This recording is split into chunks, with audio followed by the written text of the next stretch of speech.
viewer, and I'm at the Veterans Administration Medical Center in Pittsburgh, Pennsylvania.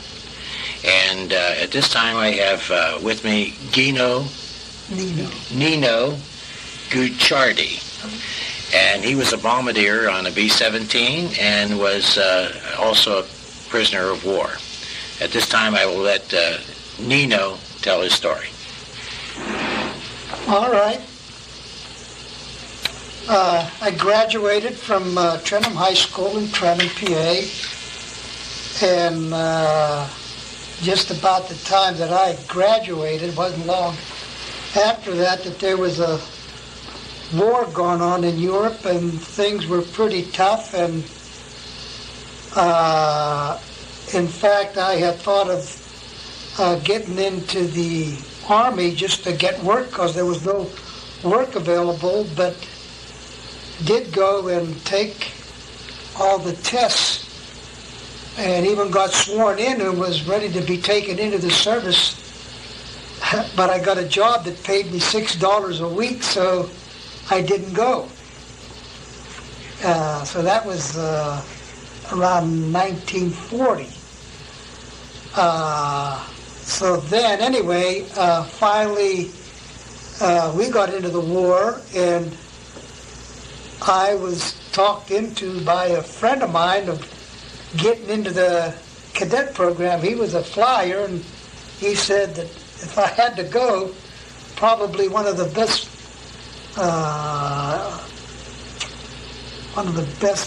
areas to get into was in flying. Probably you'd have it pretty good, wouldn't be like the ground troops. So I went down to Pittsburgh, took the tests and everything, and passed, and got into the cadet program. So when I got sworn in and took care of everything, I was sent to Miami Beach for basic training, just regular basic Army training. This was just training that any soldier would, that anybody went in got training for, no matter where they were going to go. And after about a month, well, in May of 43, I was sent to the 28th College Training Detachment at Western Reserve in Cleveland. That was something new that they had started, that they put you through this training program before you entered into the cadet program. That was to orientate you with everything that was going to be in store for you, or give you different subjects that were going to be needed in the course of the training we were going to get later on. College courses. Don't ask me why a dentistry school would have anything to do with flying. Anyway, after then, in about another month later, which was June of that year, I was sent to Nashville for classification. In Nashville was the area where you stated your preference whether you wanted to be a pilot, a bombardier, or a navigator, and then you were given tests to see for which, if you could qualify for the whatever position you wanted, and I passed all the tests and got into training to become a pilot. Preferably a fighter pilot because of my size. I'm short, I'm 5'6". And from there, then out for the start of pilot training, I was sent to Maxwell Field in July of 43 for pre-flight training. That's all ground training, no flying. You take subjects which have to do with flying, all the rules and everything concern flying. And after completing that, which then I left in August, all of these courses all these programs seemed to take about a month. So August, I was sent to Lakeland for primary flight training. That's now you get into an airplane and you're going to learn to fly. And my flight training was in a Stearman PT-17. It's two-wing job. And I think I took to that pretty easy. I soloed after 6 hours of dual instruction, and I was at the Lodwick School of Aeronautics in Lakeland, Florida. And had no problem, done all my programs very well, and then was the next phase is to get into what they call basic flight training, which then you get into a bigger airplane with more horsepower, a little more sophisticated. And that was in September of 43, and that was in Bainbridge, Georgia. But for reasons beknown to my check writer, I didn't get to complete the course. Although you should solo within 12 hours, I didn't get to solo, and they gave me 22 hours to try and solo. But I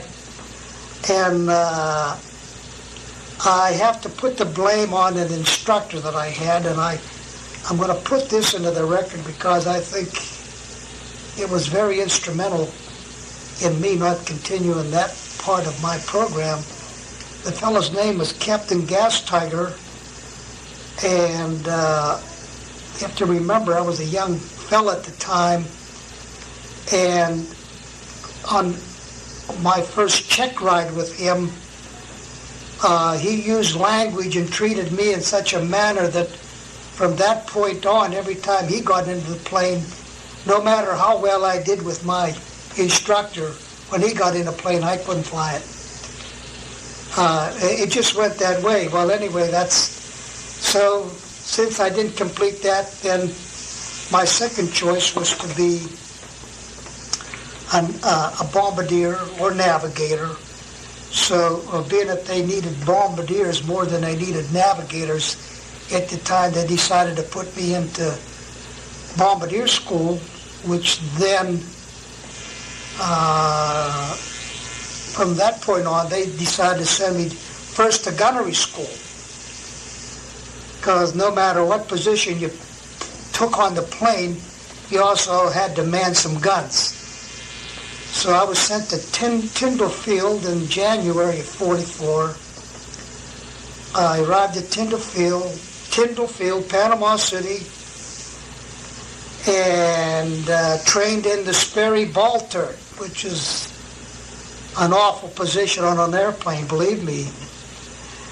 And down underneath the plane. Yeah, and got through that pretty well. Then after completing that training, I went to Carlsbad, New Mexico to begin my bombardier training. And I was in the class of 44-9, Flight B. After completing that and graduating from that, I graduated as they had two designations. You either graduated as a second lieutenant or a flight officer. And for reasons unbeknown to all of us who were flight officers, couldn't understand why they had the two designations, because we were paid the same, the job was the same, the uniforms were the same. In fact, it meant more money to be a flight officer overseas than to be a second lieutenant, although you were both commissioned officers.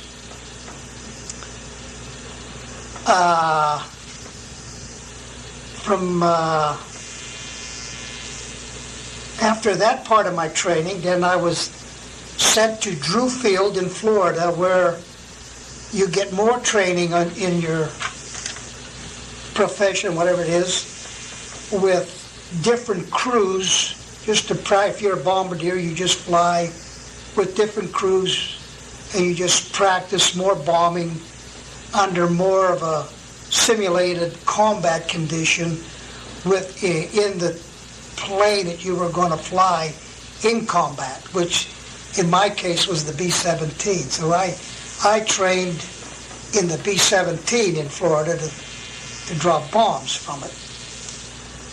And then it was there that I was assigned to a crew, and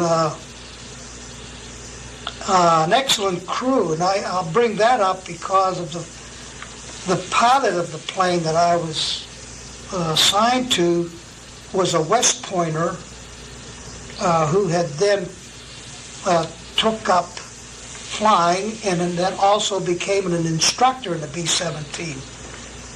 And also a very influential man from the state that he had come from, so had the opportunity, because of his stature, I guess, that he could handpick his crew.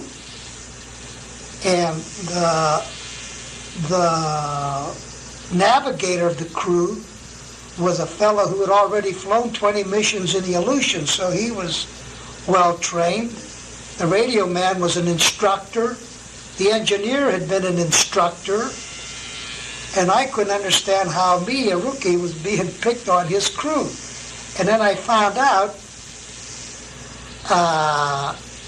I had, at that point in time, a lowest circle error of anybody that had gone through up to that point of any bombardier for dropping bombs from 10,000 feet. I had a circle error of 179 feet. In fact, I had 2 dead centers, which helped my average. But anyway, all he was looking at was records, saw mine, and I was picked because of my record. That's how I got on his crew. And to cement my relations with him, on my first flight with our crew, my second bomb was a dead center hit. So it sort of made a believer out of him. That, I mean, it gave him confidence that he'd pick somebody that could do what he said he could do.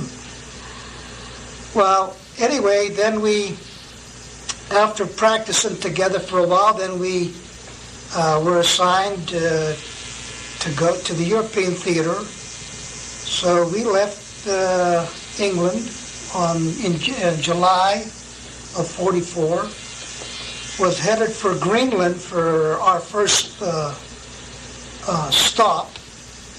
But along the way we ran into a hurricane, so had to land in New Hampshire. We spent 2 days there before we could leave. But anyway, ended up making it into Greenfield, landed in Greenfield, and then in Greenland, and then from Greenland flew into Ireland, and then from Ireland flew into Molesworth, England. What were who was the pilot of your crew and the navigator? The pilot of my crew was Jack T. Davis, and the navigator was Vern Helswig. Yes. Who became a poet laureate in his later days and wrote a beautiful poem and got an award for it. The pilot, I have to give you a little bit of history of him because he was a fella that meant a lot to me from my life from that point on, because of the type of individual that he was. Anyway, he ended up making the service a career naturally, because he was a West Pointer. He put his 20 years in, and then he became a professor at the University of Georgia and put his 20 years at the University of Georgia. Right now he has 2 sons who have graduated from the Air Force Academy. One's already a lieutenant colonel, and the other one's a captain. But anyway, he passed away about 5 years ago. He died on number 10 hole on a golf course, never having been sick. I mean, that's how he passed away. But a man who had a great effect on how I was to live my life after that.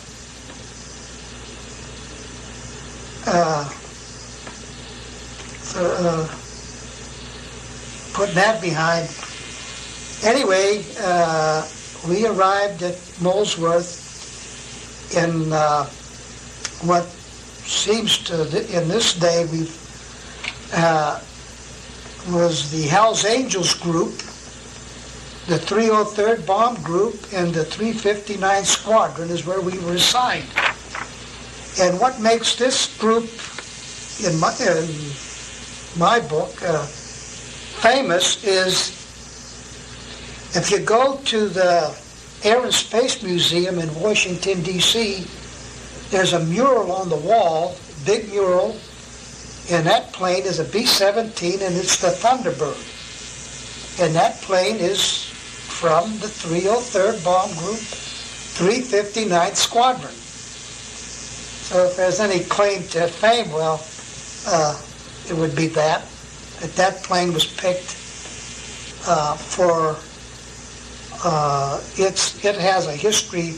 In fact, the Memphis Belle got more publicity, but the Thunderbird was the first plane to complete the missions and should have been entitled to some of the publicity that the Memphis Belle got. And anyway, the plane that we finally got to fly that we were assigned to for each mission was, we named it the 8-Ball.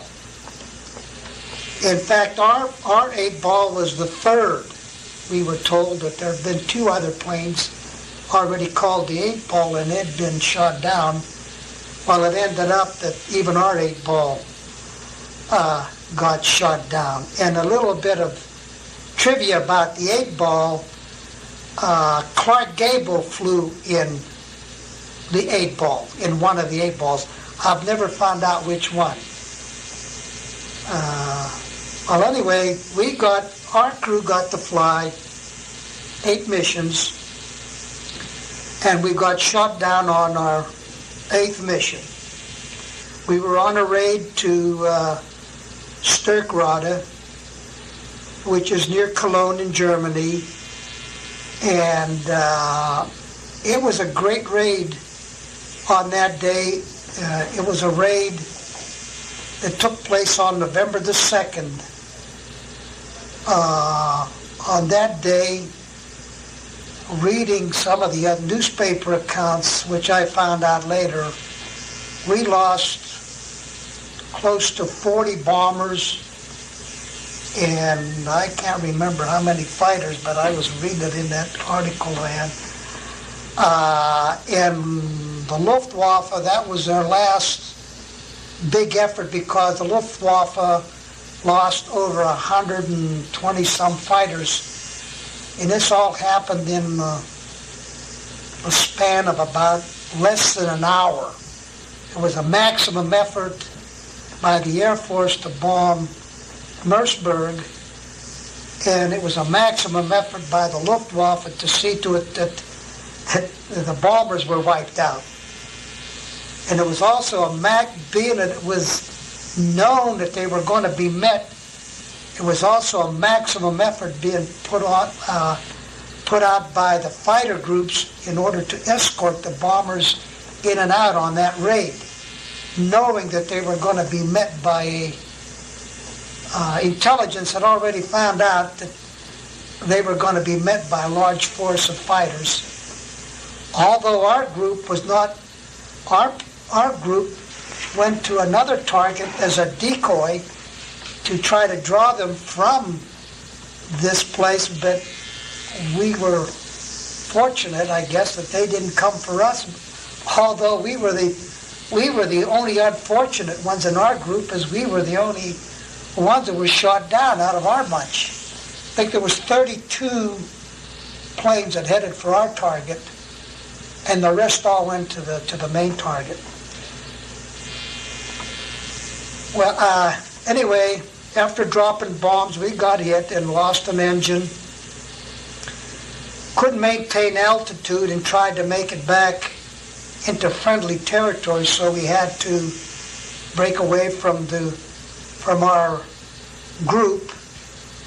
But we were escorted by two P-51s until we bailed out. They stayed with us to prevent the Germans, fighter pilots, from getting at us, which they always did. They would wait for a wounded plane or one that was hurt, and then they would finish them off.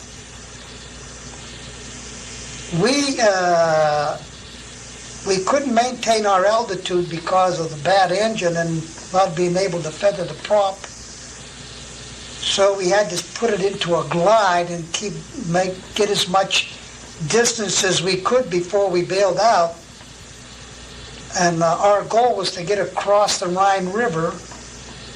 And as we were approaching, we could see the river. As we were approaching the river and had it in sight and could just about foresee that we were going to make it across the river, we encountered a lot of ground fire, and we were being shot up by ground fire. So here we were flying right over Arnhem, so we had to veer off to the right to avoid the gunfire, and that was just enough that we couldn't stay with the plane any longer because we were already too low to be bailing out by having to pull your ripcord by hand. And the last I looked at the altimeter, which has been verified even by the navigator in the poem there he wrote, I looked at the altimeter and we were around 600 feet. And it was after that that we finally jumped, so I know that we were very fortunate in being able to jump and survive at that altitude. And the only reason we did, I imagine, is our altitude was actually over zero sea level. There was the ground level was zero where we were at. Holland is flat. Although one of our fellows did get killed because his chute it didn't open quick enough. He did go into the ground. I didn't see his body, but the Germans, after I was captured, brought me his chute, showed me his chute and his dog tags. I did see his dog tags, and I did see the bloodied chute, and the fellow's name was Bader, the name that I read on the dog tag, which the reason I wasn't very familiar with this gentleman because this was the first mission he had flown with us and probably the first mission he was on. And he went along with us that day as an extra radio operator who was going to then listen in on German propaganda as we was flying over Germany. That's all. He was going to just listen in on German radio, tuned into different frequencies, see what he could pick up and record that. And he just wanted to fly for whatever reason. It just was, he picked the wrong day, I guess, for this flight. Well, I guess the big thing then of all my time in the service now started to take place. When I hit the ground, and I mean, I shouldn't say hit it, I touched the ground very softly. I swung once and touched the ground. I didn't go forward, backward. I stayed put right where I hit the ground. My chute came right down over top of me. Everything was very quiet. I looked around, and all at once, a woman ran up to me, and I was taking my chute off, unbuckling my chute, and she didn't speak any English, didn't even say anything, takes my chute and runs away with it. And I'm still standing there, and then there was must have been her husband, was by a barn, and he waving to me, and so I went over towards the barn and tried to communicate with him, but he didn't speak any English. other than he just would motion to me to just follow him wherever he went. He just by motions, could see that he just don't say anything, just follow him and whatever. So I followed him, not to his house, but it went to another farmhouse, which was a couple 100 yards away. And I was in that household for about 5 or 10 minutes, and still nobody speaking English, but different people then picked me up from there and then took me to another house, which was about another maybe 400 or 500 yards. It was quite a walk from house to house, or I should say farmhouse to farmhouse. I was in 3 farmhouses, and finally the third one, the lady says, "Don't worry, you're in good hands." Well, I assumed then that I was in the underground had gotten a hold of me. So when I left, when the lady told me that, 2 men then were escorting me, I guess, to another farmhouse. And just as we crossed the field and we came onto a road, a German on a motorcycle came out of the side road and started to speed up the road. And the 2 gentlemen with me, they just took off and started running.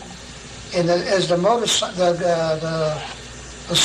German soldier on the motorcycle started to yell, and I didn't run. I just stayed put. But the 2 fellas that were with me, they kept running. So I stopped, and that was the beginning of me finding out that I was now on the way to being a prisoner of war. I didn't have any guns on me at all, although we had a gun that we were supposed to take with us, 45, which a lot of the fellas, it was just extra baggage and figured they would never have to use it, so they just, I guess, got lax and we just didn't carry them.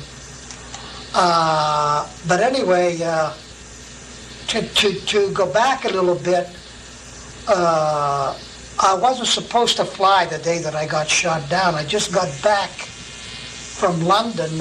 We had a rest and recuperation period there.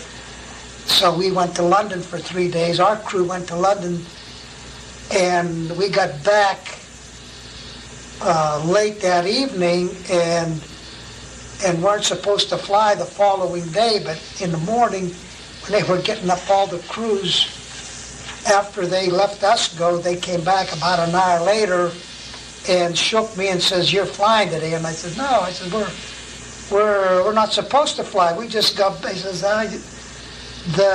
for some reason some crews couldn't fly, so our crew had to fly. So in the haste of getting everything ready, I put on a lot of clothing that I shouldn't have had with me. I had my wallet with me, which ended up being a problem. That's why I'm going back a little bit. And I also had I put on my full uniform, rings, ribbons, and all, and just put on electrically heated suit over that rather than get the other stuff, just to save time to get ready, because I had to be at briefing. I didn't have enough time to go gather up all the normal stuff. So I just slipped into this. It's a electrically heated suit, very thin, but it's made to go over other clothing. And then ended up with that type of clothing on when I had bailed out. So after I got captured, discarded the heated suit, didn't need that, but now I'm in dress clothes, which shows who I am, what I am, which you shouldn't do. They don't want. You shouldn't have any wallet on your possession. You shouldn't have money. which I had. I just got paid. I had close to $400 on me. And so anyway, I was then brought to headquarters. I was near the front lines of the ground troops. So they brought me into headquarters and kept me there for, I was shot down around 1 in the afternoon, and I was there till about 6 or 7 in the evening. In the meantime, they're gathering up the crew. We were strung out.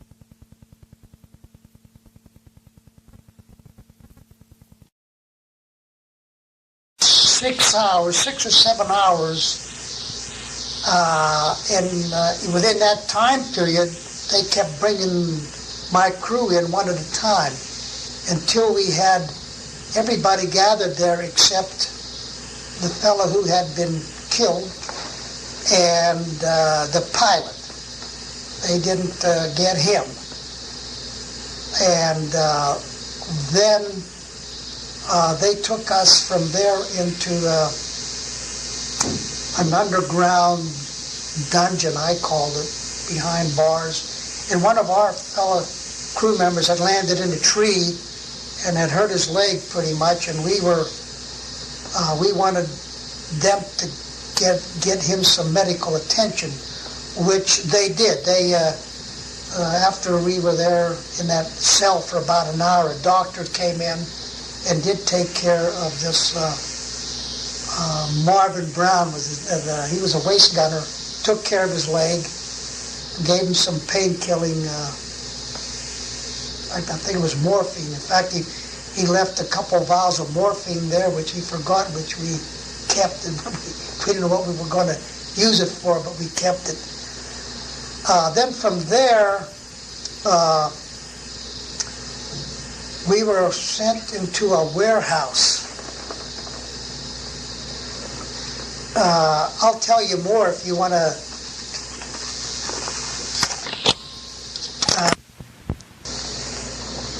We were gotten collected and put into a big warehouse, which was a collecting point because they were even bringing in ground troops who had been captured. And in this was a big room, which through the middle of it they strung barbed wire, 2 rows of barbed wire, 2 walls of barbed wire, and behind that they had a machine gun set up. Had a guard that sat behind the machine gun continually, and then they had guards on the outside. But I just remember this incident real well because of some of the things that happened for our short stay there. But anyway, it was one of the guards had a tobacco curing on a steam pipe that was going through that part of the building, and the guard was a gentleman, I'll call him, because he was a nice fellow. He was an older fellow, I'd say close to 60, which they was using for this type of work. The guards most of the guards that we had were older men,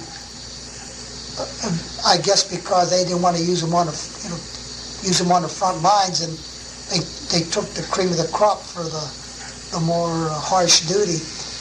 But anyway, while he was checking his tobacco this one afternoon, I was by the window looking out, and before that the air raid had sounded that bombers were out somewhere, but we didn't know where. But that was a common occurrence here in the air raid siren. But anyways, I looked out the window. I saw one of our planes, it was a P-47, and the bomb had just left the wing. Just as I'm looking, I see the bomb leaving the wing of the plane, and I yelled to my guys to duck.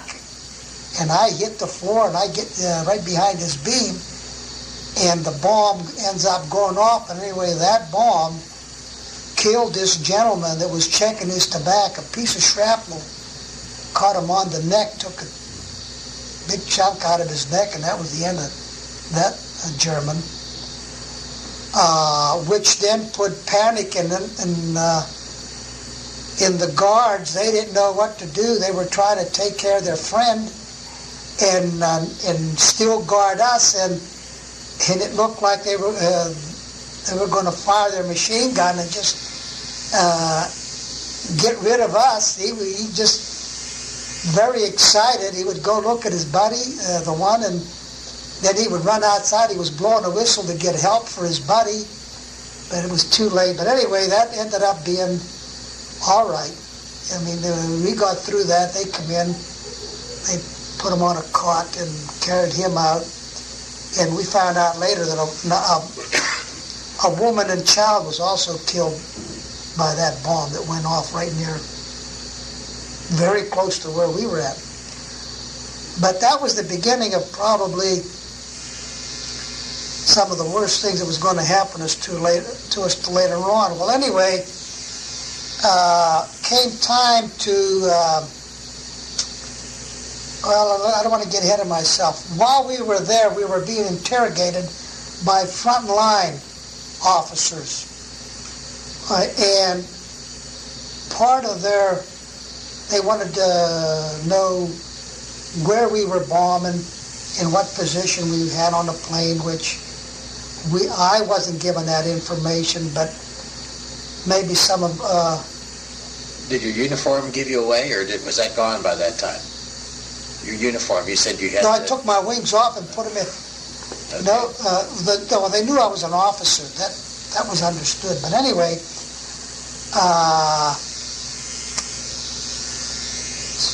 they started... What they did, they started this sort of a thing, which didn't go over too good. They took us out one at a time. They come in and picked on one guy and said, "Come with me," and they took him outside, and you heard a shot. Then half a minute later, the guard would come back in without that guy and pick another guy. And there was 8 of us there at the time, and I was next to last.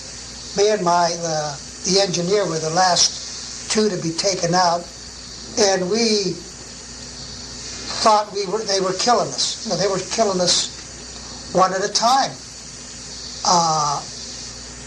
This point in time, that just seems like that wasn't much, but we were kids. We'd never experienced anything like this, and it just seemed like this was our last day. We're going to die. And me and my buddy, we hugged each other. They had to pull me. I wouldn't leave. They pulled me away from them, and they take me outside, and then all they do is shoot in the air. And then they put me, and there's all the other guys. But nobody knew this until you went out the door, and that was, I think, the first big shock of my life, that I thought this was the end of me. Lived through that. Well, then, the next day, they took everybody out from that place, and they were shipping them to the next phase, which is the interrogation center, which was at Frankfurt. Well, they take everybody but me and the engineer. They leave us behind. So there's the 2 of us left. The couple other people that they had brought in, and my crew were taken, and they left me and the engineer there, and we couldn't figure out why. And the only thing I could come up with, well, the co-pilot had, after an interrogation that he'd been put through, come back as one. And you have to remember, at that time, he was 19 years old. Well, he come back and he's crying, and he told me, he says, I couldn't help it. I says, I listed all the crew. Yeah, I told them in what position that they had. And I says, well, when I get back to the States, if I make it, I says, I'm going to have you court-martialed. So I figured they're keeping me because I was the bombardier, and my buddy, he's a Jew. I says, oh my, I says, we're done. I says, we couldn't figure out why they're keeping us. But we stayed there 4 more days, and they did nothing with it. There was nothing come of that. And so, but they gathered more people, and there was about 8 more then. And then I was shipped. Me and the engineer was shipped to the interrogation center. At that point, when I got there, I was put into solitary confinement.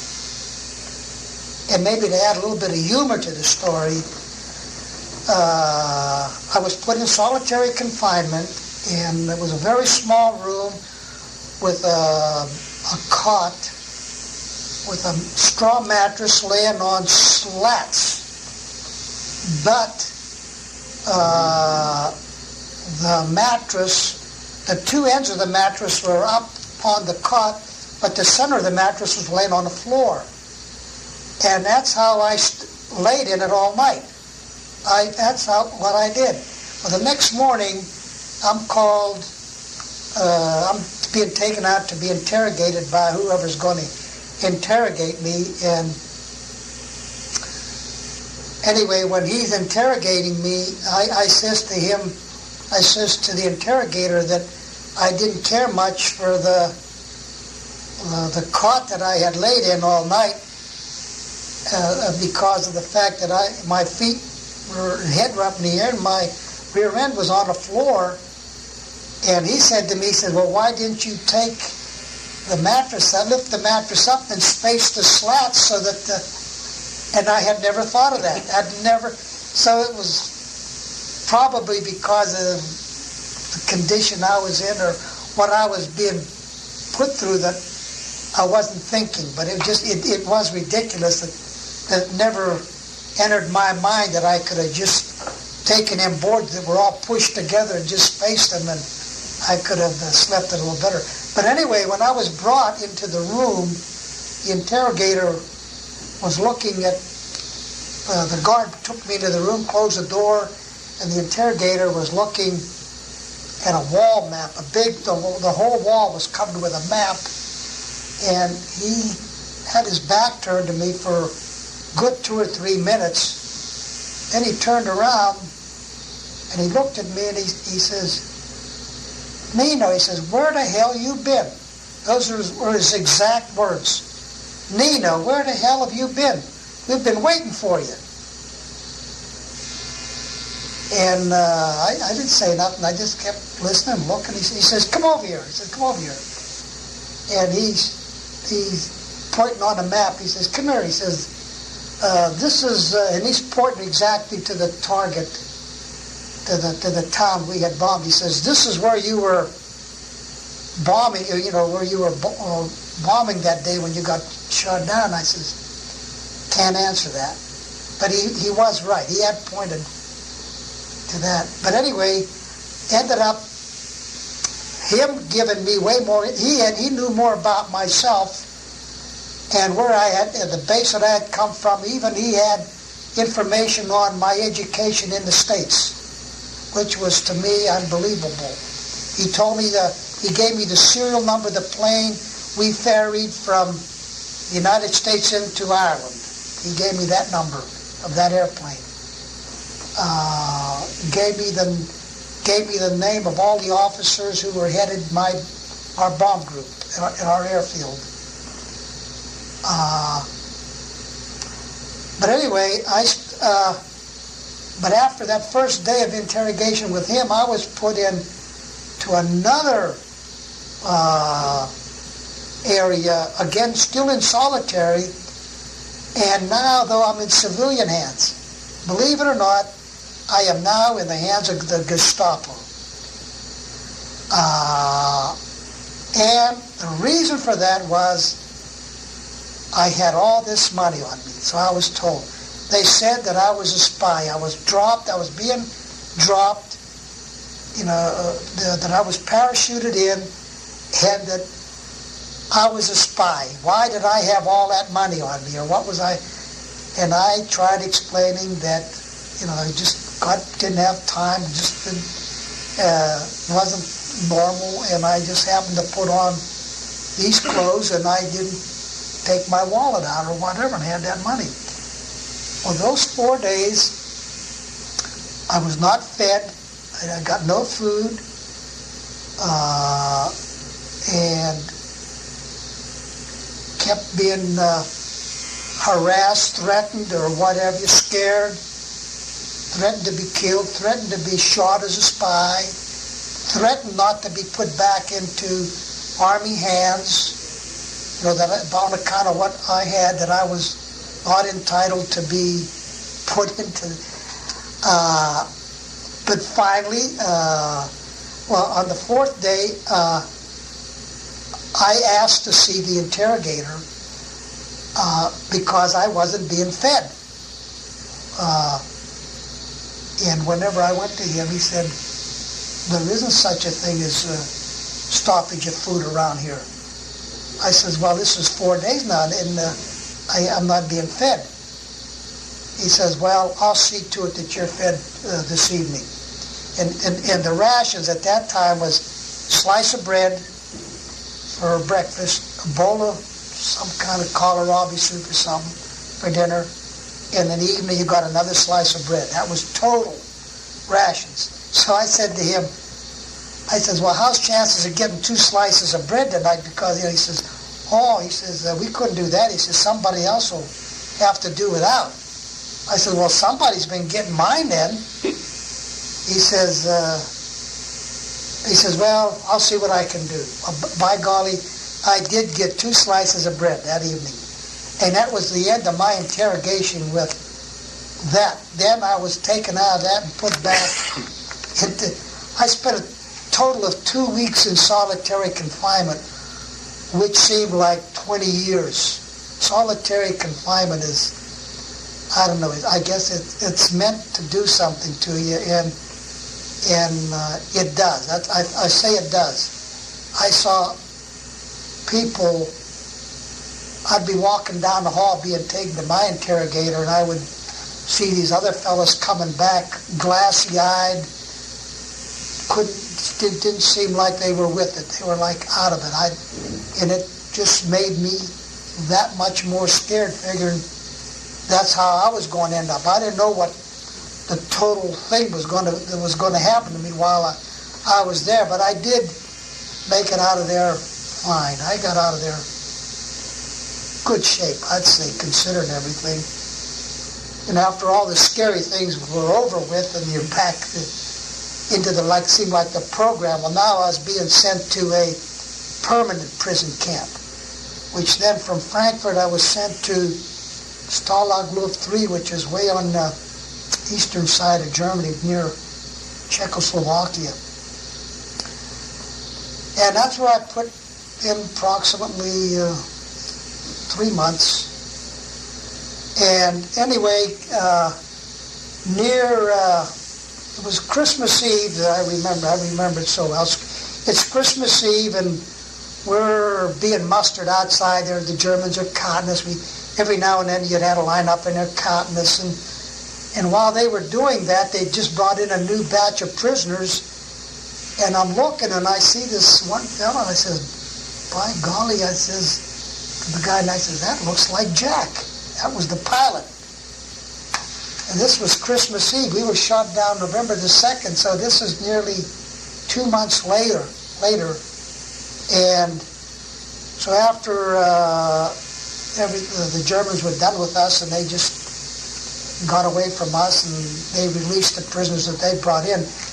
The Germans didn't stay in the prison camp with you. They would do whatever they had to do, and they always stayed on the perimeter. You guarded, you took care of yourselves. They just stayed on the outside and made sure that you didn't get out. The only time they were in the grounds was at night, when you were supposed to be inside, nobody outside, and then they would patrol around the barracks with dogs. But during the day, they were out of there. They stayed on the outside. But anyway, then as soon as they left, I went over and it was the pilot, and I just said, gee whiz, we're just here saying how old Lucky Jackie's probably home having a good time for Christmas, and now we see you. So then we heard his story, just how what happened to him, and that was quite a story. I don't know if you'd want to hear all that. Too long. But anyway, so now, anyway, the camp that I'm in, the Germans honored the Geneva Convention, and part of that was that they kept officers all together. And in our case, where the prison camp we were in were all Air Force officers from any country. And I ended up being with South Africans, New Zealanders, Australians, Canadians, English, you name it, and all officers, all people of, I considered high caliber, all well-educated people. Most of the other air forces of other countries were more strict with who they made officers than what they were in the in our Air Force or in our whole Army. Most of them were college grads. You know, even the English, the Canadians, in order to become an officer, besides being a flyer, they picked mostly college grads for to do that. So I was fortunate throughout my stay to be among a good class of people, which was very helpful to me, being, say, a young kid and who had pretty well-educated and knowledgeable people to help me through my ordeal. It was instrumental in me, I guess, having the attitude and coming out of it like that. I had a lot of support from the foreigners, more than from my own, because the Americans were one type and these other people were another type, which I think their system was a little better than ours. Although I would never say that any other outfit was better than an American fighter. I think he's hard to beat. I still say the Americans are still the best no matter what. And anyway, then after a while, being that the war, I'd say, was starting to come to an end, was in its final days. The Russians were starting to get pretty close to our prison camp. In fact, we could hear the gunfire. We could hear the big, not gunfire as much as big guns booming, and which meant that they were getting pretty close. And the Germans for some reason, didn't want to see us liberated by anybody. So then they decided to move us out of this prison camp. At that time, from word that I got and then read later, I think there was close to 10,000 officers at this camp. So we finally start this march. We started a march,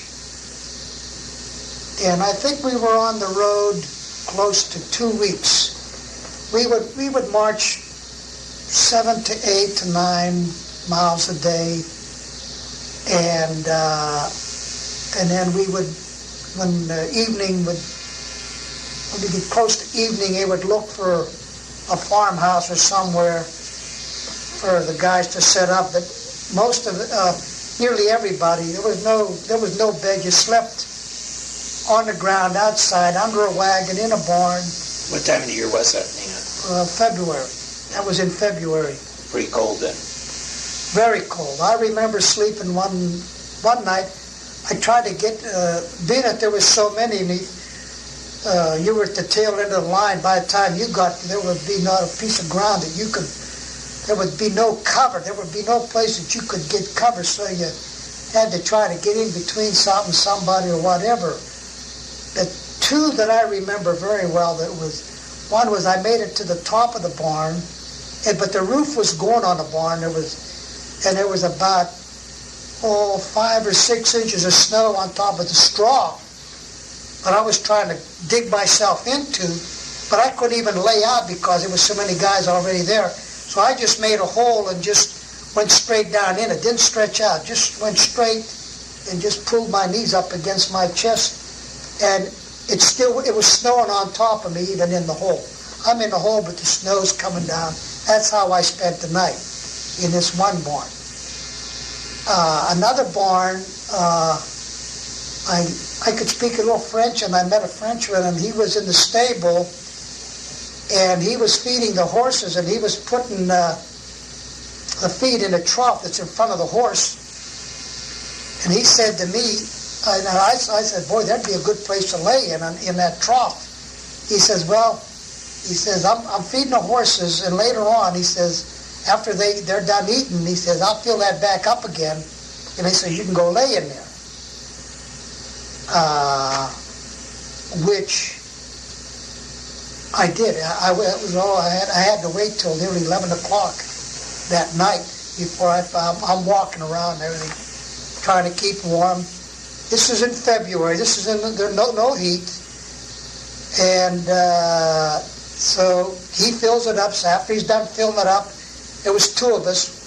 There was room for 2 in the length of this trough. So we each got up in that trough, laid in the straw, which for about a minute we thought this was going to be pretty nice. That was the best bed we'd seen. Well, here now, the doggone horses must have not got enough in the first batch, so now they're still eating. So the whole time we're laying there, they kept, the doggone horses kept eating, and they would get between the slats and nudge. In fact, they nearly bite you. You'd feel their lips on your doggone leg or something, pulled at the straw that you had pinched on the slats, and finally they ate everything up. Now we're in there with no straw. Had to get out. Couldn't stay in there. And so then I remember there was enough space on the ground between the horses, and I laid on the floor then on cement, like a cement floor. And when the horses would take a leak, the water just splattered all over. That's how I spent that night. There was no other place to go in the building. There was no spot that you could lay. There were just too many people. And all the German guards were outside? Oh yeah, they were outside. They didn't have enough guards to even guard us. You could have escaped, but we were told, I think the name of fortunately we had a general with us who we understood had been captured at the beginning of the war. He was in Berlin, and when they declared war, they just held him. He wasn't captured. He was already there, so they held him. And he was very instrumental in us some days not marching any. They wanted us to march more, and he would say, no, that's enough. They're not going anymore. They've walked far enough for today. And the Germans would say, disregard them. You guys go find a place. This is all the further. Do you remember his name? The general? I think it was Good. General Good. Okay. Either General Good or Colonel Good. But I'm pretty sure the name was Good. But anyway, the funny part was, after 1 or 2 days on the road, you'd come to a Y in the road. Some would be going down one road and some down the other. So you just stayed with a group. We had a group. In fact, one evening we were in a barn. The guards were very amiable. The guards were decent fellas. I can't even complain except for my interrogation, which was part of their program, I guess. But after that, any Germans that I met, people, a few isolated incidents, which I didn't mention. My other scariest moment, I'll relate that and hopefully get back to this barn. But anyway, when after we got on the, let's see how far ahead of myself am I here. I'm in a barn. Oh, okay. Going to the interrogation center, I'm at a train station. I think it was Dortmund. I'm in a Ruhr Valley. And I have 4 guards. There's 4 of us, 4 guards. Each guard had a prisoner. So 4 guards, 4 guys. And they take me, we're at a train station waiting for a train. I'm to get on a train. And the guards, we're up against the wall of the train station, and the guards are around us, and the German civilians are trying to get to us. They recognize us as being Americans, and they were trying to bribe the guards to get away because they wanted to beat us up. They were trying to reach between the guards and try to pull on us and hit us.